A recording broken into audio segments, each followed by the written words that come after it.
Okay. Radius of curvature. Radius of curvature. पहले तो ये जान लो कि रेडियस ऑफ कर्वेचर होता क्या है। अब मान लो कोई एक पाथ है, कोई भी कर्व सा पाथ, इसका कोई भी छोटा सा कर्व्ड एलिमेंट मैंने सिलेक्ट किया है। अब इसको लेके, ये वाले पार्ट को लेके, अगर इसको मैं कोई एक सर्कल का आर्क एज्यूम करूंगा, तो अगर वो सर्कल को मैं कंप्लीट कर रहा हूं, ठीक है, तो इसका जो रेडियस आएगा, इसको अपन बोलते हैं रेडियस ऑफ कर्वेचर। इतना क्लियर है? ओके। अब इसका डेरिवेशन अपन सीखेंगे कि आर सी, मान लो किसी तरीके से मुझे इस कर्व का फंक्शन पता है, तो कोई सा भी रैंडम पॉइंट पे अपन रेडियस ऑफ कर्वेचर कैसे निकाले, इसका फॉर्मूला भी जानेंगे और डेरिवेशन भी सीखेंगे। अपन इस वीडियो को स्टार्ट करें इससे पहले मैं ये चीज़ बोल देना चाहता हूँ कि मैंने इस डेरिवेशन के लिए बहुत चक्कर लगाए, मुझे कहीं नहीं मिला। जैसे एज सच मतलब पूरा सिर दर्द से नहीं लगा था, बट ठीक है, ट्राई तो किया था मैंने। बट एक चैनल है नितिन सर का, वहाँ पे इसका डेरिवेशन सबसे अप्रोप्रिएट वाला मुझे मिल गया। ठीक है, तो इतना क्रेडिट तो उनको देना बनता है। भले ही ये वीडियो मैं रिकॉर्ड कर रहा हूँ, मैं बस इसलिए रिकॉर्ड कर रहा हूँ कि पूरा एक कंप्लीट कोर्स आपको मिल जाए, बट मैंने उन्हीं से सीखा था। ठीक है, तो स्टार्ट करते हैं। मान लो ये कोऑर्डिनेट एक्सिस है, ठीक है, ये हो गया x, ये हो गया y। अब कोई सा भी एक कर्व है जिसका फंक्शन एफ ऑफ एक्स है, ओबियसली क्योंकि y equals to f of x. ठीक है, अब इसका कोई सा भी रैंडम आर्क को मैं कंसिडर कर रहा हूँ और उसको लेके एक सर्कल प्लॉट कर रहा हूँ।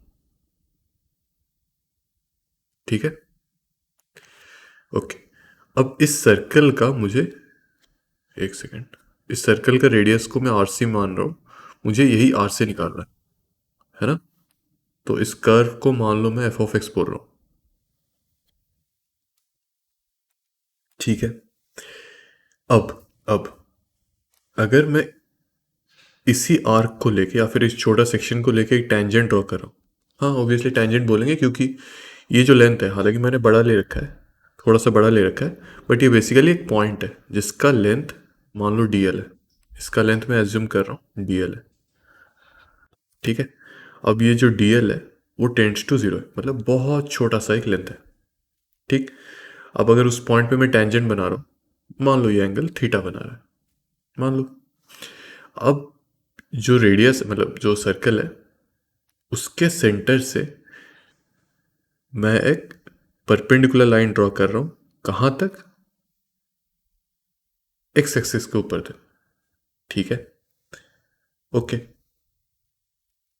अब मैंने क्या किया, इस सेंटर को इस आर्क के ऊपर ज्वाइन कर लिया। ओके, अब मुझे बताओ ये वाला एंगल कितना होगा, बताओ। तो ये वाला एंगल कैसे आएगा कि मैंने क्या किया, इसको मार्क कर रहा हूं मैं। अभी ये एंगल अगर थीटा है, ये 90 डिग्री है, तो ये 90 माइनस थीटा होगा। वैसे ही ये एंगल जो है वर्टिकली ऑपोजिट है, तो वो भी 90 माइनस थीटा होगा। अब टेंजेंट के ऊपर मैं सर सेंटर से अगर लाइन ड्रॉ कर रहा हूँ, वो कितना एंगल बनाता है, 90 डिग्री। तो मतलब ये भी 90 डिग्री है। अब ये 90 माइनस थीटा है, ये वाला एंगल 90 डिग्री है, तो ये कितना होगा, थीटा। बिल्कुल सही, तो ये हो गया थीटा। ठीक, अब ये जो छोटा सा आर्क मैंने लिया था, अगर सेंटर से मैं ज्वाइन कर रहा हूँ, इसको मैं डी थीटा बोल दूँ, कोई दिक्कत तो नहीं है ना। ओके, अब कर्व के ऊपर किसी भी पॉइंट पर अगर मैं स्लोप डिफाइन कर रहा हूँ, तो क्या होगा, बिल्कुल सही, d y by D x. अभी ये जो लेंथ डी एल है, क्या इसको मैं d x square plus D Y square का रूट ओवर लिख सकता हूँ? बिल्कुल लिख सकता हूँ। क्यों? क्योंकि ये जो लेंथ है डी एल है, मान लो इसका एक्स कॉम्पोनेंट डी एक्स हो गया, वाई कॉम्पोनेंट डी वाई हो गया, तभी तो ये एंगल थीटा है ना।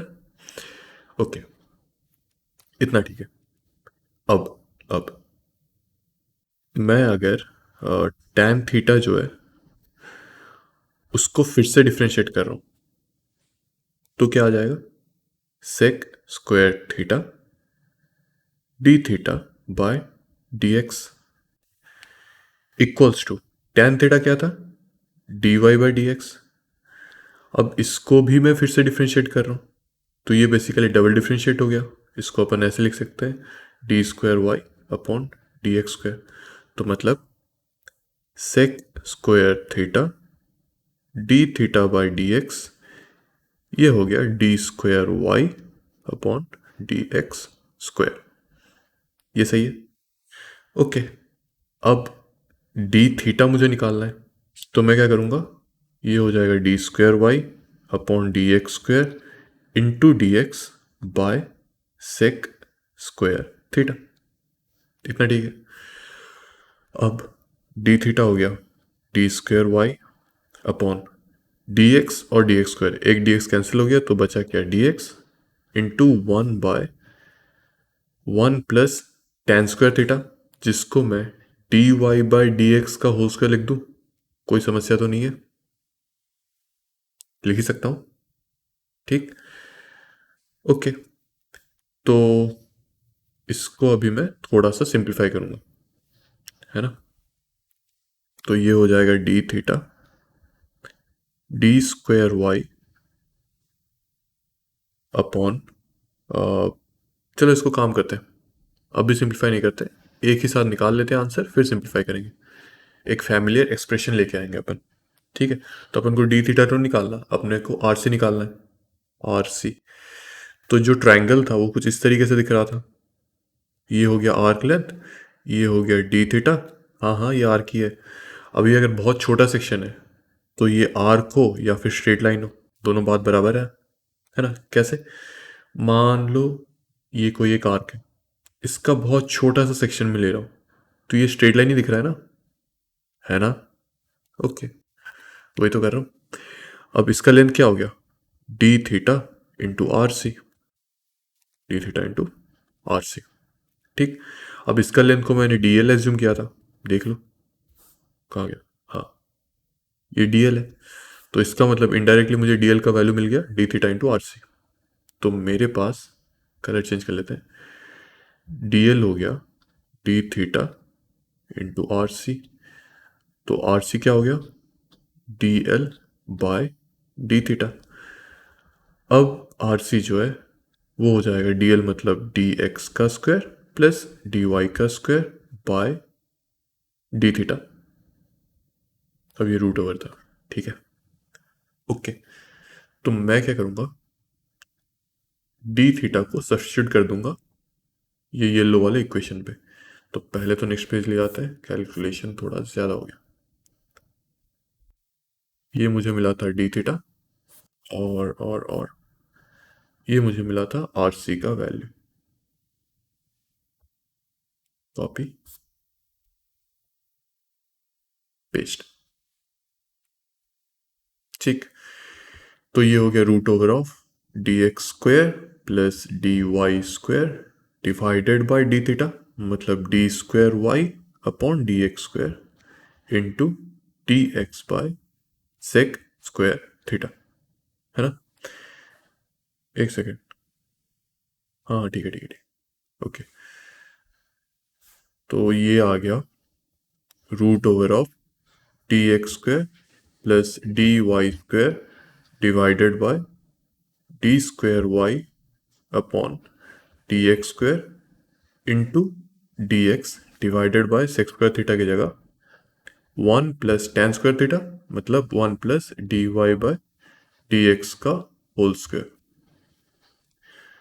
तो अभी क्या कर रहा हूँ मैं, जो ये डी एक्स है ना, ये वाला डी एक्स, इसको इस रूट के अंदर डाल दूंगा। तो कैसे डालेगा? उसका स्क्वायर करके टू द पावर 1/2 कर दूंगा, तो ये रूट के अंदर आ जाएगा।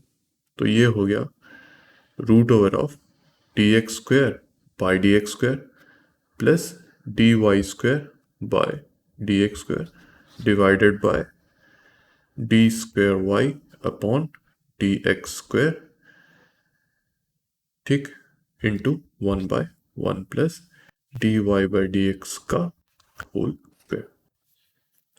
तो इफेक्टिवली मेरा आंसर आ गया ऑलमोस्ट। तो ये हो गया आर सी इक्वल्स टू, ये यार ये पिंक चूज कर लिया मैंने, बताओ यार पिंक क्यों करना है, कुछ अच्छे वाला कलर लेते हैं। अ, अ, अ, ये ले लेता हूँ, ऑरेंज या जो भी है। ओके, आर सी हो गया root over of 1 plus D Y by D x का whole square whole into 1 plus D Y by D x का whole square divided by D square Y upon D x square. तो finally सब अगर अच्छे से लिख दो तो ये हो गया 1 plus D Y by D x का whole square to the power 3/2 divided by D square Y upon D x square. इतना ठीक है।